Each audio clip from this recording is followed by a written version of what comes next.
Case. അപ്പോൾ എനിക്ക് എൻ്റെ എറണാകുളം ജീവിതത്തിൽ ആകെ കിട്ടിയ പണിയെന്ന് പറഞ്ഞാൽ എൻ്റെ ഹെൽത്ത് ഇഷ്യൂസാണ്.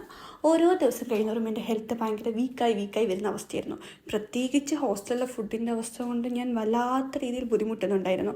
ആ സമയത്താണ് ഞാൻ എൻ്റെ മുഖത്ത് എന്താണ് ഈ ബൾബ് കത്തിയിരിക്കുന്നത് ചിന്തിച്ചത്.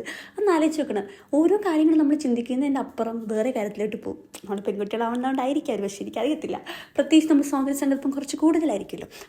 അപ്പം ഞാൻ റൂട്ടിൽ നിന്ന് വഴി മറന്നു. അപ്പോൾ ഇന്നത്തെ എൻ്റെ വിശപ്പ് അതിസാഹസികമായി എനിക്ക് നേരിടാൻ പറ്റാത്ത സാഹചര്യമായിരുന്നു. അവസാനം സഹികെട്ട് എൻ്റെ പൈസ മുടക്കി ഞാൻ സൊമാറ്റോയിൽ നിന്ന് ഓർഡർ ചെയ്തു ഫലൂഡ. ഏകദേശം 2 മാസം ശേഷമാണ് കേട്ടോ ഞാൻ ഫലൂഡ, ഐസ്ക്രീം, ഈ സാധനങ്ങളൊക്കെ കഴിക്കുന്നത്. ത്രോട്ട് ഇൻഫെക്ഷൻ വന്നതിന് ശേഷം എനിക്കിതൊന്നും കഴിക്കാൻ പറ്റിയിട്ടില്ലായിരുന്നു കേസ്.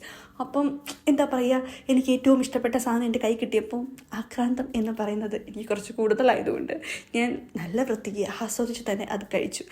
സത്യം പറയാമല്ലോ, ഞാൻ ഇന്നത്തെ ദിവസം ഒരു 3-3:30 തൊട്ടേ വിശന്ന് വലഞ്ഞ് കത്തി എരിഞ്ഞ അവസ്ഥയായിരുന്നു. അങ്ങനെ വിശപ്പിൻ്റെ ശമനത്തിന് ശേഷം പിന്നെ നോക്കിയപ്പോൾ ബാസ്ക്കറ്റിലാണെങ്കിൽ അത്യാവശ്യം നമ്മൾ പറയുന്നതാണ് കല്ലറ ചില്ലറ വേസ്റ്റ് കാര്യങ്ങൾ കിടപ്പുണ്ട്. അതൊക്കെ മാറ്റണം തോന്നി. അപ്പം പിന്നെ അതൊക്കെ ഒന്ന് അടുക്കി പറക്കാമെന്ന് കരുതി.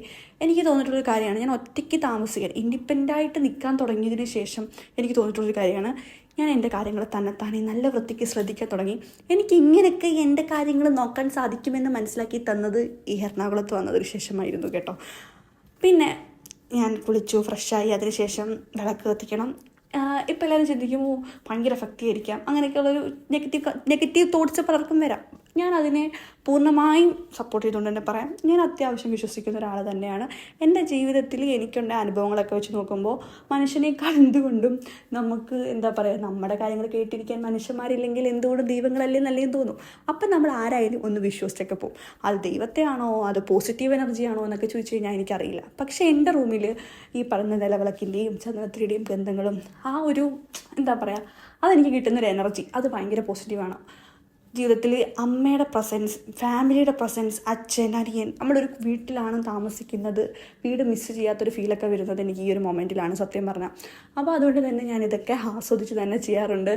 അമ്മ ഇതൊക്കെ വീട്ടിൽ ഓരോ ജോലി ചെയ്യുമ്പോൾ തൂക്കുമ്പോഴും തുടയ്ക്കുമ്പോഴും തുണി കഴുകുമ്പോഴും എല്ലാം തന്നെ ഞാൻ ചിന്തിക്കാറുണ്ട്, ഇതൊക്കെ എല്ലാ വീട്ടിലും നടന്നത് കോമൺ അല്ലേ. അല്ലെങ്കിൽ എൻ്റെ കാര്യം ഞാൻ പലപ്പോഴും വീട്ടിൽ നിൽക്കുമ്പോൾ ശ്രദ്ധിക്കാറില്ലായിരുന്നു.